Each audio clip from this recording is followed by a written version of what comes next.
Bismillahirrahmanirrahim. Unashidukum bil ahdilladzi akhadahu alaikum Sulaiman an takhruju wa tarhalu min baitina. Unashidukumullah an takhruju wa la tu'zu ahada wa tarhalu min baitina.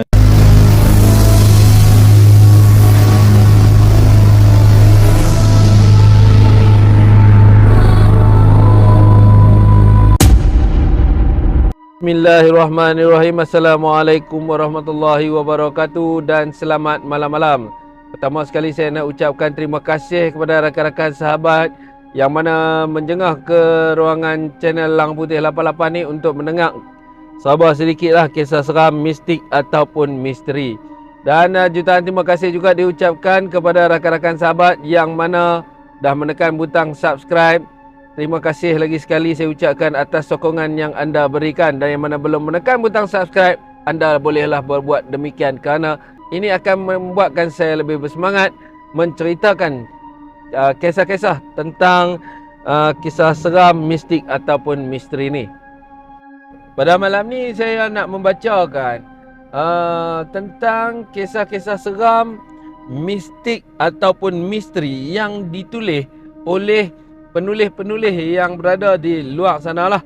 So tanpa membuang masa lebih lama lagi, jom kita dengarkan. Sudah beberapa malam berdebar-debar jantungnya bagai dihenyak dengan batu besar. Kepalanya hampir pecah kerana memikirkan masalah yang menggunung. Andai dibiarkan, Mastura akan kehilangan kebahagiaan yang dikecapinya kini. Dirinya terus diasak dengan satu persatu berita kematian yang berlaku di kampungnya itu. Apakah punca dari dirinya? Aku harus serahkan kau malam ni juga. Bicara Mastura tidak didengari Tengku Nadim yang sedang nyenyak tidurnya. Dalam dingin malam, sedang semua orang lena dibuai mimpi, Mastura berjalan seorang diri membelah kesunyian malam. Suara-suara unggas dan katak saling menunjuk kehebatan masing-masing. Riuh rendah suasana di tepi tasik. Hati Mastura sedikit terpukau dengan tiupan angin bersulam suara burung hantu di atas pepohonan, sehingga terlupa akan masa yang semakin meninggal pergi. Di atas jambatan kayu itu dia bermenung. Nafas ditarik sedalam-dalamnya, lalu dilepaskan dengan perlahan. Baru kini hatinya tenteram. Di belik penuh makna pemberian Mak Odah di atas tapak tangan yang lembut itu. Aku pulangkan kau ke tempat asalmu, bicara Mastura. Tangan yang putih melepak itu diangkat tinggi. Dengan beberapa baris mentera dilontarkan bersama kacip yang tidak lagi berkilauan. Hitamnya kacip itu sehitam gelap malam tanpa sinar rembulan. Dalam keadaan tergesa-gesa, Mastura pergi tanpa menjendari jari kelingkingnya luka ketika melemparkan kacip itu ke dalam tasik. Tengku Siti Mariam pinang kau kerana budi pekerti kau dan juga kecantikan kau. Rupa paras kau tidak ada siapa boleh lawan. Terangkat-angkat muka Mak Odah bercerita di hadapan Mastura. Wajahnya berseri-seri. Gembira sangat bila hasil kerjanya menjadi. Itulah untungnya orang cantik, dapat jodoh pun harta 7 keturunan makan tak habis. Mas duduk diam-diam, elok-elok jaga suami dengan mak mentua kaya tu, kata Mak Odah. Tersipu-sipu Mastura sambil mencalit kapur di atas sirih. Faham apa aku cakap? Jangan main hangguk-hangguk aja, kata Mak Odah. Faham Mak Odah, balas Mastura. Melihatkan mata bulat beralis cantik Mastura, Mak Odah senyum sambil menyapu minyak bawang ke kaki kirinya. Buka mulut Mak Odah. Mam. Sirih yang dilipat kemas tadi disuap ke dalam mulut Mak Odah. Kerana kau anak yatim dari kecil, Mak Odah tolong. Kalau tak kenal kau siapa, memang takkan keluar kacik pusaka ni, kata Mak Odah sambil menggosok-gosok cincin di jari manis Mastura. Kacik peninggalan turun-temurun adalah pemberian darinya untuk gadis malang di depan matanya itu. Mas tak akan lupa semua kebaikan yang pernah Mak Odah buat pada Mas. Sampai mati pun Mas tak akan lupa, kata Mastura sambil menundukkan kepala. Peristiwa setahun yang lalu tetap tak dapat dipadamkan dari fikirannya hingga kini. Kita singgah di tepi tasik sebelum pulang. Sudah lama aku idamkan bunga teratai, kata Rokiah sambil menunjuk ke arah tasik. Hari semakin senja, Rokiah. Aku bimbang kalau kita dikejar anjing seperti semalam, balas Mastura. Bibir Rokiah muncung ke depan dan mata separuh terpejam. Dari ekor mata, dia cuba menjeling ke arah sebatang pohon tua. Sengaja dia membuat mimik muka orang sedang merajuk. Alah, bukannya jauh Mastura. Aku cuma ingin memetik 3 kuntum untuk aku dan 3 kuntum untuk kau. Kita cantik sama-sama, pujuk Rokiah. Pengalaman dikejar anjing setelah hampir tamat azan maghrib semalam membuatkan hati Mastura berbelah bahagi. Nasib baiklah Seman yang sedang melalui jalan itu menuju ke surau dilontarnya kayu ke arah anjing liar yang sedang mengejar 2 gadis berusia 18 tahun itu.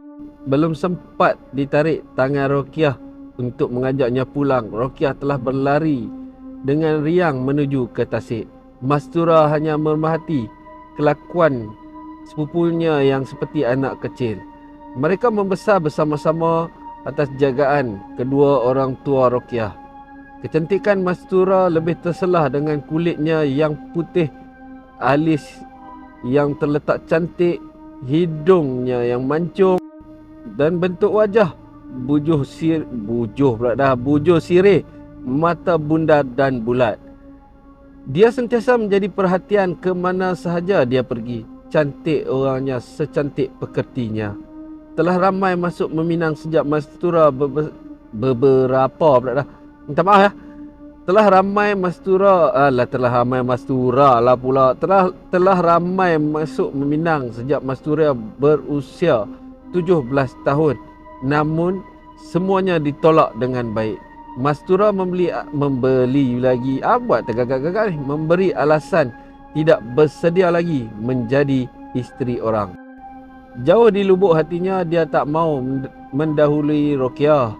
Biarlah Rokiah berkahwin dulu agar orang tuanya merasa gembira menerima menantu. Sedar bahawa dirinya hanya menumpang di teratak orang, hidupnya menyusahkan orang sejak bayi lagi. Segala perit dan rasa terkilan hanya dipendam diam-diam di dalam hatinya. Di wajahnya hanya terukir senyuman walaupun cercaan yang Mastura telan. Mas, belakang kau! Tiba-tiba Rokiah menjerit sambil menunjuk ke arah belakang Mastura. Matanya terbuntang. Ada apa, Roh? Siapa kau?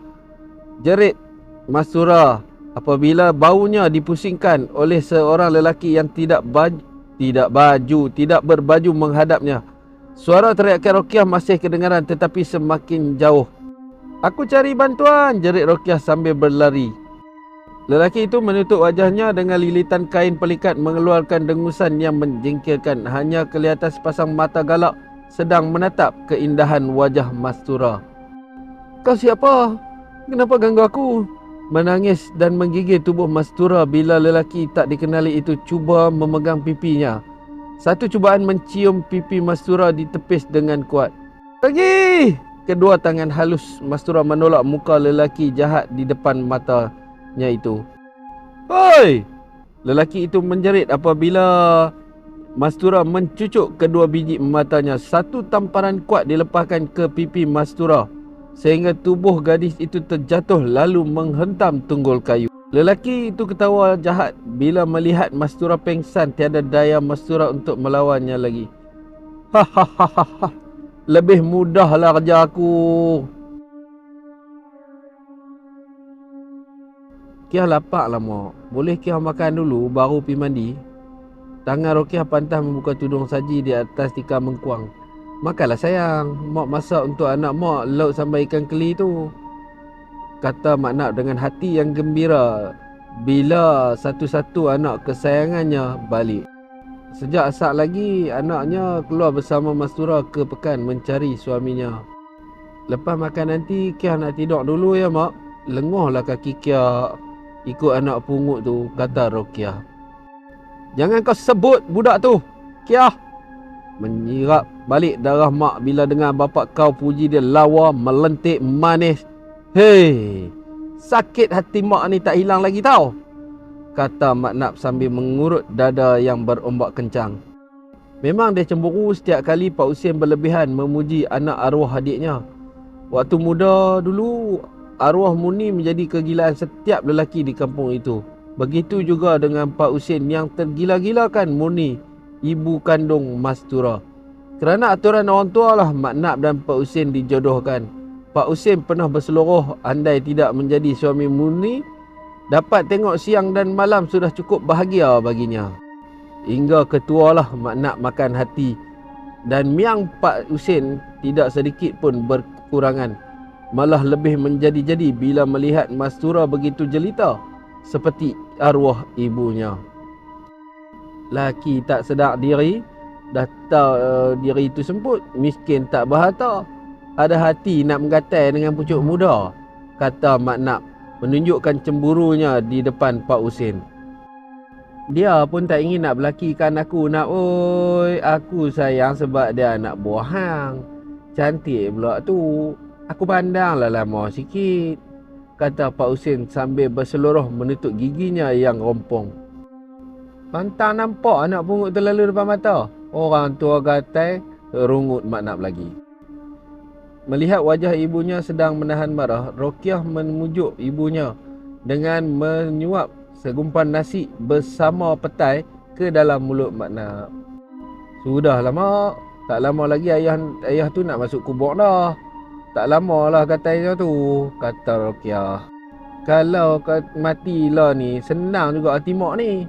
Masalahnya tak mati-mati, balas Mak Nap. Penutup periuk nasi dihempah ke atas lantai papan. Marah betul Mak Nap bila teringatkan perangai miang suaminya. Tidak dihiraukan Rokiah yang sedang melantak nasi sepinggan demi sepinggan. Rajuknya, marahnya dibawa ke kamar, lalu melelapkan mata ketika azan maghrib sedang berkumandang. Assalamualaikum, Mak Nap, Pak Husin, Abang Husin, Kak Nap. Terdengar suara riuh rendah di luar pondok tua Pak Husin. Lena Mak Nap terganggu dengan laungan beberapa orang kampung di luar. Mata Mak Nap digenyeh-genyeh berulang kali. Terdengar lagi namanya dan Pak Husin diseru beramai-ramai. Langkah kaki Mak Nap masih seberat batu. Tidurnya hanya 1 jam. Belum pun puas, datang pula orang kampung dengan wajah masing-masing nampak seperti berlaku sesuatu yang tidak baik.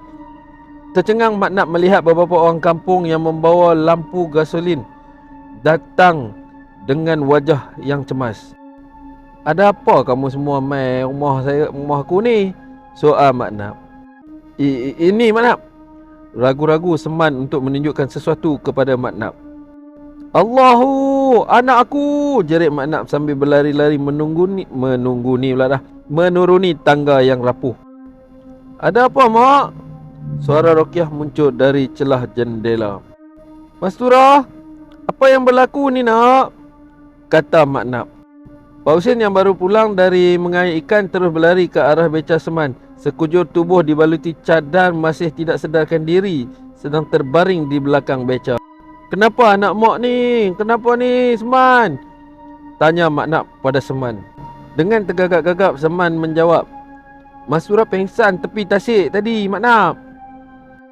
Lalu Seman menceritakan apa yang terjadi ketika dia lalu di tepi tasik menuju ke surau untuk melaksanakan solat isyak. Seman ternampak sosok tubuh Mastura terbaring tanpa sedarkan diri. Pakaian Mastura terkoyak di sana sini, bibirnya berdarah akibat ditampar, kepalanya pula cedera. Kebetulan pula bidan Som dan Mak Odah tukang urut istana sedang berjalan pulang melalui jalan yang sama. Merekalah yang membalutkan tubuh Mastura dengan cadar yang baru dibeli Mak Odah. Tepilah orang tua, jangan usik, jerkah Mak Nap kepada Pak Husin. Aku cuma risaukan Mastura, Pak Husin menjawab. Dengan perlahan-lahan Rokiah mendekati seseorang yang berada berhampiran tempayan. Nampak macam gagal ya. Kenapa? Bisik Rokiah kepada lelaki tersebut. Kau yang bodoh, Kiah. Suaranya cuba ditekan perlahan. Penat-penat aku tolong kau panggil aku bodoh. Dengan muka yang merah padam akibat dimarah oleh lelaki tersebut. Dia tu datang bulan, Bahalul, kata lelaki berbadan sasa itu yang geram melihat riak muka Rokiah seakan dirinya yang betul. Terdiam Rokiah yang silap mengira hari rupanya. Patutlah wajah lelaki merah sebelah mata bagai tercucuk kayu itu memanggil dia bodoh. Jadi sampai di sini sajalah episod pertama kita dalam Mastura Kacip Pusaka karya Miss Panda. Jadi kepada rakan-rakan sahabat yang mana mendengar daripada awal sampai habis tu, jutaan terima kasih saya ucapkan. Dan jika anda berkelapangan, anda bolehlah menekan butang subscribe, like, share dan komen. Dan yang mana dah menyokong saya daripada awal sampai habis tu, jutaan terima kasih. Semoga anda semua dimurahkan rezeki dan dipanjangkan umur dan diberkati Allah Subhanahu Wa Taala. Jadi sampai di situ sajalah penceritaan kita pada malam ini. Sehingga berjumpa lagi. Assalamualaikum. Bye bye.